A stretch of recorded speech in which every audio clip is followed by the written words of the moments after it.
मसीह में अति प्रिय भाई बहनों, प्रभु यीशु मसीह के मधुर नाम में आप सबको जय मसीह की।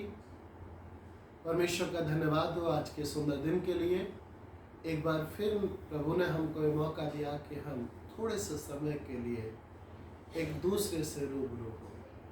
चाहे हम पास में हैं, चाहे हम दूर में हैं, ये परमेश्वर का ऐसा संसाधन है कि परमेश्वर ने हमारे लिए तैयार किया है, जिसे हम कम से कम एक दूसरे को देख सकते हैं, सुन सकते हैं। सो शाम परमेश्वर का धन्यवाद हो और एक छोटा सा डिवोशन, एक छोटा सा परमेश्वर का वचन मैं आपके बीच में लेकर के आया हूँ कि जब हमें कोई ना समझता हो, जब हमारी फीलिंग्स को जब हमें कोई ना समझे, तब हम क्या करें। आज बहुत बड़ी समस्या है हमारे बीच में, खासतौर से हमारे युवाओं के साथ।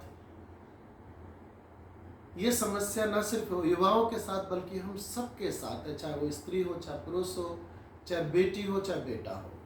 हमारे मन में एक जिज्ञासा होती है, एक बात होती है कि हमें लोग नहीं समझते। बच्चों की शिकायत होती है कि माँ बाप हमें नहीं समझते। माँ बाप की शिकायत होती है कि बच्चे हमें नहीं समझते, फ्रेंड हमें नहीं समझते, हम अकेले हैं। और इन परिस्थितियों में जाकर के हम निराश हो जाते हैं, हम परेशान हो जाते हैं। और कभी कभी मनुष्य अपने आप को समझाने के लिए, अपने आप को लोगों के ऊपर प्रकट करने के लिए अपने खुद मुंह से अपनी बड़ाई करना शुरू कर देते हैं। मैंने ये किया, मैंने ये किया, मैं ऐसा हूँ, मेरा जीवन ऐसा है, मैं ऐसा हूँ। कभी कभी लोग, हमारे जवान बेटे और बेटियां खास तौर से डिप्रेशन में चले जाते हैं और उनके सामने एक ही प्रश्न होता है कि मुझे कोई नहीं समझता, मेरी माँ मुझे नहीं समझती, मैं बहुत बात करती हूँ, मैं बहुत बात करता हूँ, मैं माँ को समझता हूँ, लेकिन माँ मेरी फीलिंग्स को नहीं समझती, मेरे पापा मेरी फीलिंग्स को नहीं समझते। मैं बहुत अपने पापा से प्यार करता हूँ या करती हूँ, मैं अपने पापा से हर बात शेयर करना चाहता हूँ, लेकिन मेरे पापा मेरी फीलिंग्स को नहीं समझते। मेरे दोस्त मुझे नहीं समझते। मैं इस लड़के से, मैं इस लड़की से बहुत मोहब्बत करता हूँ, मैं इससे मित्रता रखता हूँ, लेकिन मेरे मित्र मुझे नहीं समझते हैं। मेरे क्लासमेट्स, मैं जिस स्कूल में, जिस विद्यालय में, जिस कॉलेज में मैं पढ़ता हूँ, मेरे क्लासमेट्स मुझे नहीं समझते हैं। मैं किसके साथ अपनी फीलिंग्स बांटूं, मैं किसके साथ बांटूं? और लोग डिप्रेशन में चले जाते हैं और वो स्वयं की जिंदगी ढूंढने लगते हैं। और ऐसी परिस्थितियों में वो अपने अकेलेपन को, अपनी निराशाओं को जीने के लिए गलत रास्तों पर चलने लगते हैं, जिसमें खासतौर से धूम्रपान, नशाबाजी हमारे जीवनों में घर कर जाता है, हमारे बच्चों के जीवन में घर कर जाता है, हमारे यूथ के जीवन में घर कर जाता है, या हम डिप्रेशन में चले जाते हैं। प्रश्न, बात एक ही होती है कि हमें कोई समझता नहीं है, हमें कोई समझता नहीं है। लेकिन परमेश्वर, अगर हम प्रभु यीशु मसीह पर विश्वास करते हैं, अगर हम बाइबल पर विश्वास करते हैं, मैं बार बार इस बात को कहता हूं प्रियो, बाइबल परमेश्वर का सत्य और जीवित वचन है। इसमें जो कुछ लिखा है वो सत्य है, इसमें कोई दो राय नहीं है, इसमें कोई ऐसी बात नहीं है जो पूरी नहीं होगी या जो सत्य नहीं है।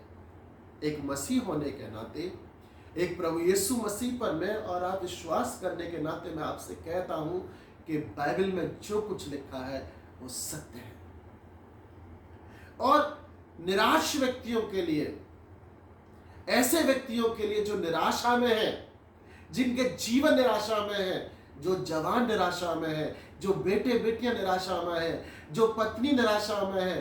पत्नियों की शिकायत होती है कि पति उन्हें नहीं समझता, पतियों की शिकायत होती है कि पत्नी उसे नहीं समझती है, परिवार टूट रहे हैं। डिवोर्स क्यों हो रहे हैं?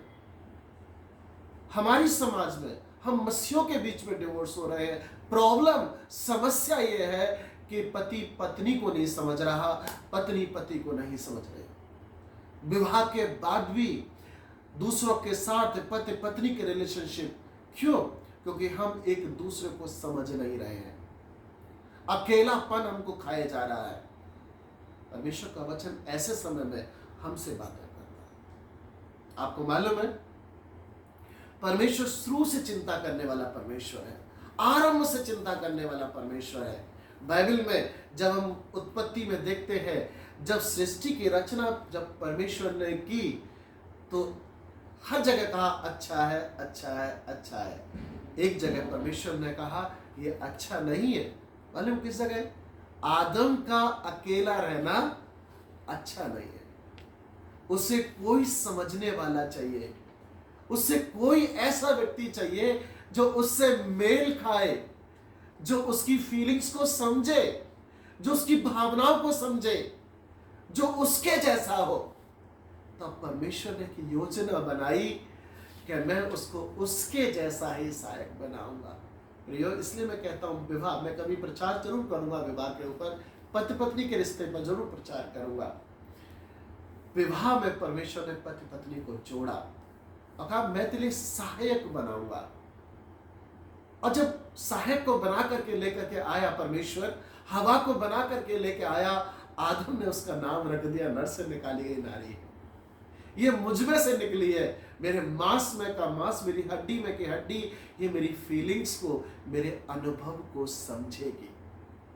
हम एक दूसरे के अनुभव को समझेंगे, हम एक दूसरे की बातों को समझेंगे, हम एक दूसरे के मन को समझेंगे। लेकिन शैतान हमारी जिंदगी में सबसे ज्यादा चोट जो करता है वो इसी बात पर करता है कि हम एक दूसरे को नहीं समझते। हम नहीं समझते एक दूसरे को, और हमारे घर टूट रहे हैं, हमारे परिवार टूट रहे हैं, हमारे रिश्ते टूट रहे हैं, हमारी मित्रता टूट रही है, हम अकेले खड़े हैं। और जब व्यक्ति अकेला खड़ा होता है तब उसका डिप्रेशन में जाना स्वाभाविक है। मसीह में प्रिय भाई और बहनों, परमेश्वर आपकी चिंता करता है। एक परमेश्वर है जो आपको और मुझे समझता है, क्योंकि उसने मुझे रचा है। परमेश्वर कहता है, वचन कहता है, यशायाह से कहता है कि गर्भ में रचने से पहले मैं तुझे जानता था, मेरी योजनाएं तेरे लिए थी। जब मेरी हड्डियां, भजन 139 139 में लिखा है, जब मेरी हड्डियां बन रही थी तब तेरी निगाहें मेरे ऊपर थी। वो मेरी सृष्टि को जानता है, वो मुझे समझता है। मेरा परमेश्वर, कोई समझे या ना समझे, लेकिन परमेश्वर मुझे और आपको समझता है। ऐसे बहन भाइयों से, ऐसे बेटा बेटी से, ऐसी पत्नी, ऐसे पतियों से मैं आज कहना चाहता हूं जो अपने आप को अकेला महसूस कर रहे हैं। परमेश्वर का वचन कहता है, यूहन्ना की इंजील उसका 15वां अध्याय उसके 14वें पद में लिखा हुआ है, जो आज्ञा मैं तुम्हें देता हूं यदि उसे मानो तो तुम मेरे मित्र हो। जो आज्ञा मैं तुम्हें देता हूं, अगर तुम उसे मानो तो तुम मेरे मित्र हो। 15वां पद कहता है, अब से मैं तुम्हें दास ना कहूंगा, क्योंकि दास नहीं जानता कि उसका स्वामी क्या करता है, परंतु मैंने तुम्हें मित्र कहा है, क्योंकि मैंने जो बातें अपने पिता से सुनी वे सब तुम्हें बता दी। परमेश्वर ने हमारे और आपके सामने कुछ भी छिपा के नहीं रखा। ना समझदारी किसे कहते हैं कि कुछ छिपाना। जब हम किसी से छुपाते हैं तब हम किसी को समझते नहीं है, कोई अपनी जिंदगी को। लेकिन मित्र के सामने अगर सच्ची मित्रता है तो हमारे पॉजिटिव और नेगेटिव, हमारे अतीत, हमारे भविष्य को, हमारे भूत को वो जानता है। मित्र हमारे बारे में जानता है, हमारी हैबिट्स के बारे में जानता है, हमारी बुराइयों के बारे में जानता है, हमारी अच्छाइयों के बारे में जानता है। अगर मित्रता है तो, अगर आपका मित्र है तो। और परमेश्वर प्रभु यीशु मसीह ने एक ऑफर, एक बात रखी है, अब तुम दास नहीं हो, अब तुम सेवक नहीं हो, तुम मेरे मित्र हो। और प्रियो, मित्र से कोई बात छिपी हुई नहीं होती। अच्छा मित्र वो है जो आपको समझता है। मित्र वही है जो आपको समझता है। जब आप गलती में खड़े होते हैं, अच्छा मित्र वही है जो कह देगा तुम गलत कर रहे हो। अगर तुम अच्छा कर रहे हो तो अच्छा मित्र वही है जो तुमको अच्छाइयों में सपोर्ट करे। अच्छा मित्र वह जो तुमको बुराइयों से निकाल करके लेकर के आए। इसका मतलब वो तुमको समझता है। जब तुम दुखी होगे, तुम्हारा मित्र तुम्हारे साथ दुखी होगा। जब तुम समुद्र के किनारे डांस कर रहे होगे, तो तुम्हारा दोस्त तुम्हारे साथ नाच रहा होगा। जब तुम अपने बिस्तर में मस्ती कर रहे होगे, तो तुम्हारा दोस्त तुम्हारे साथ मस्ती कर रहा होगा। यह है मित्रता। जब तुम पढ़ रहे होगे, तब तुम्हारा दोस्त तुम्हारे साथ पढ़ रहा होगा। यह है मित्रता। तुम्हारे मन की बात को जो समझे, वो तुम्हारा मित्र है। और परमेश्वर प्रभु यीशु मसीह ने तुमको और मुझे, आपको और मुझे अपना मित्र कहा है। अब्राहम के लिए याकूब की पत्री और उसका 2 अध्याय उसके 23वें पद में लिखा है, वो मित्र कहलाया परमेश्वर। जब सदोम और अमोरा को नाश करने जा रहा था, याकूब 2 अध्याय उसके 23वें पद में, जब वो सदोम और अमोरा को नाश करने के लिए जा रहा था, तब कहा मैं अब्राहम से ही नहीं छुपा सकता।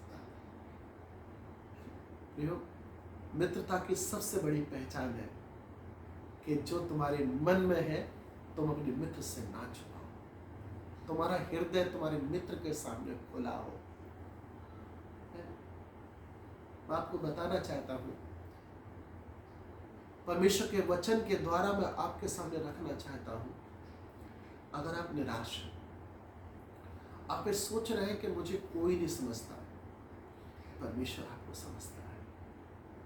बाइबल में कितने ऐसे उदाहरण हैं, कितने ऐसे उदाहरण हैं, कितने विश्वासी के उदाहरण हैं कि मुझे किसी ने नहीं समझा, लेकिन मेरा परमेश्वर मुझे समझता है। हन्ना सुना, हन्ना का नाम, उसकी सौतन उसे कितना दुख दे रही थी, वो नहीं समझ पा रही थी, उसके हृदय को नहीं समझ पा रही थी। है? वो अपना सब कुछ छोड़ करके जब परमेश्वर के मंदिर की डेवड़ी पर बैठ गई, परमेश्वर ने उसकी फीलिंग्स को समझा, उसकी फीलिंग्स को समझा परमेश्वर ने। है? हन्ना को समझा परमेश्वर ने और उसे मुंह मांगा वरदान दिया। जब वो निराशा में थी, तब परमेश्वर ने उसको अपनी आशा दी। उस निराशा से परमेश्वर ने उसको निकाला, एक मित्र के समान खड़ा हो गया। जब नीनवे के लोग नाश होने के कगार पे थे, परमेश्वर का सेवक उन्हें समझना नहीं चाहता था। परमेश्वर का सेवक उनके दर्द को समझना नहीं चाहता था। परमेश्वर का सेवक उनके पश्चाताप को समझ नहीं पा रहा था। कभी कभी हम जब पश्चाताप माता पिता के सामने करते हैं, हो सकता है कि माता पिता उस पश्चाताप को एक्सेप्ट ना करें, हमारी गलतियों को हमारे मित्र एक्सेप्ट ना करें। हो सकता है हमारे अध्यापक, हमारे टीचर्स हमको ना करें, हमारे मित्र हमें माफ ना करें। परमेश्वर का सेवक भी हो सकता है कि आपके साथ गलत व्यवहार कर दे, लेकिन उस पश्चाताप को परमेश्वर, नीनवे के लोगों के पश्चाताप को परमेश्वर समझ रहा था, है? और माफ कर दिया। बाइबल कहती 1,20,000 लोग परमेश्वर ने एक बार में माफ कर दिया।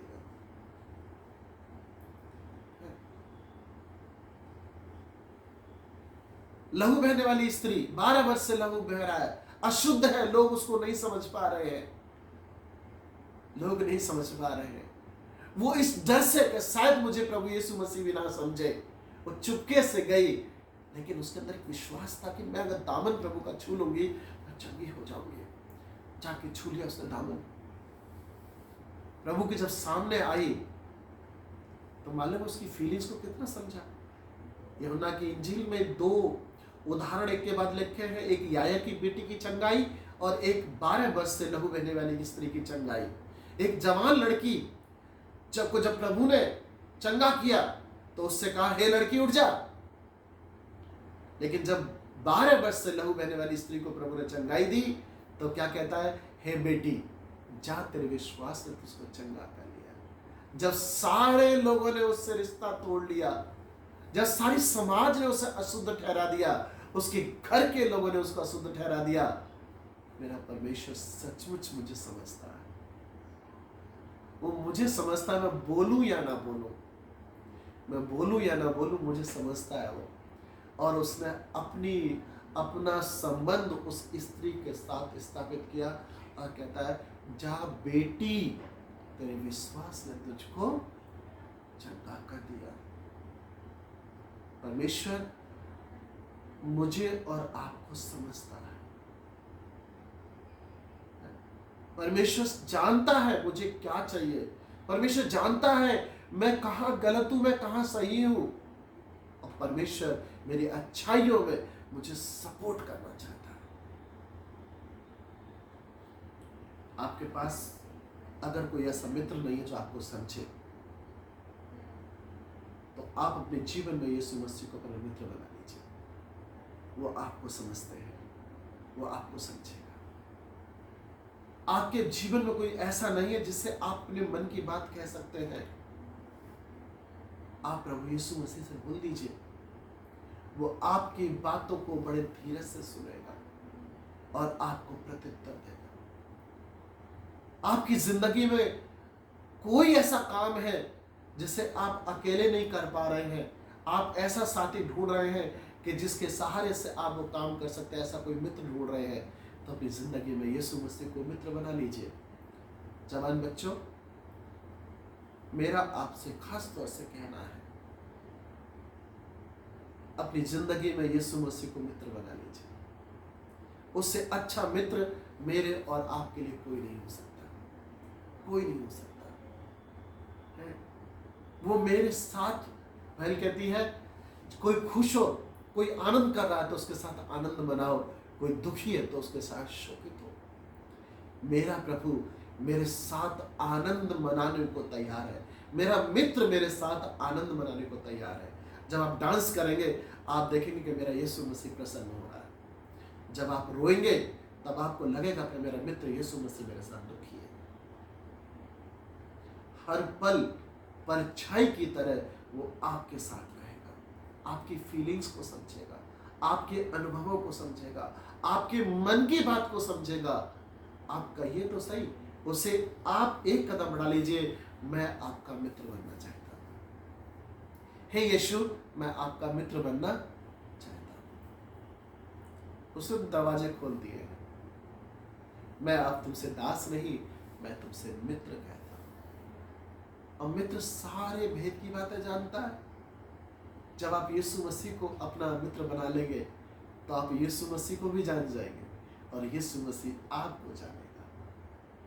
और जब आपको जानेगा तो जब आप गड्ढे में गिरेंगे, जब आप निराशा की पहाड़ी पर खड़े होंगे, जब निराशा की झाड़ियों में खड़े होंगे, तब वहां से हाथ पकड़ के खींच लेगा, मुझे अपने पास बिठाएगा, समुद्र के किनारे ले जाएगा मस्ती कराने के लिए, जहां आप आनंदित हो जाएंगे, जहां आप आनंदित हो जाएंगे, जहां खुशियां आपके पास होंगी, क्योंकि आपके पास आपका मित्र होगा। आइए मैं और आप अपने प्रभु यीशु मसीह को मित्र बना लें। सारी निराशा दूर हमारी हो जाएगी। फिर हम कभी नहीं कहेंगे मुझे समझने वाला कोई नहीं। मैंने आपको बताया, परमेश्वर मुझे और आपको समझता है क्योंकि उसने मुझे और आपको बनाया। मेरी शिकायतें कभी नहीं होनी चाहिए, मेरी मम्मी मुझे नहीं समझती है, मेरे पापा मुझे नहीं समझते, मेरा मित्र मुझे नहीं समझता है, मेरा ये मुझे नहीं समझता, मेरा वो मुझे नहीं समझता, मेरा पति मुझे नहीं समझता है। आपके पास एक है कोई जो आपको समझता है और वो है यीशु मसीह। वो है यीशु मसीह जो आपको समझता है, आपको जानता है और आपकी परिस्थितियों में आपसे बातें करने के लिए तैयार है। शुरुआत में बताया मैंने, आदम अकेला रहना अच्छा नहीं है, इसके लिए सहायक बना हुआ है। प्रभु यीशु मसीह ने जाते समय कहा, मनुष्य का मैं अकेला तुम्हें अनाथ नहीं छोड़ूंगा, मैं तुम्हें अकेला नहीं छोड़ूंगा, मैं तुम्हें एक सहायक दूंगा, सत्य का आत्मा। सदैव मेरे और आपके साथ है। सदैव अपने कदम बढ़ाइए, अपनी दोस्ती का हाथ प्रभु यीशु मसीह की तरफ बढ़ा दीजिए। वो आपका मित्र सदैव सदैव सदैव बना रहेगा। परमेश्वर इन वचनों के द्वारा मुझे और आपको आशीष दे।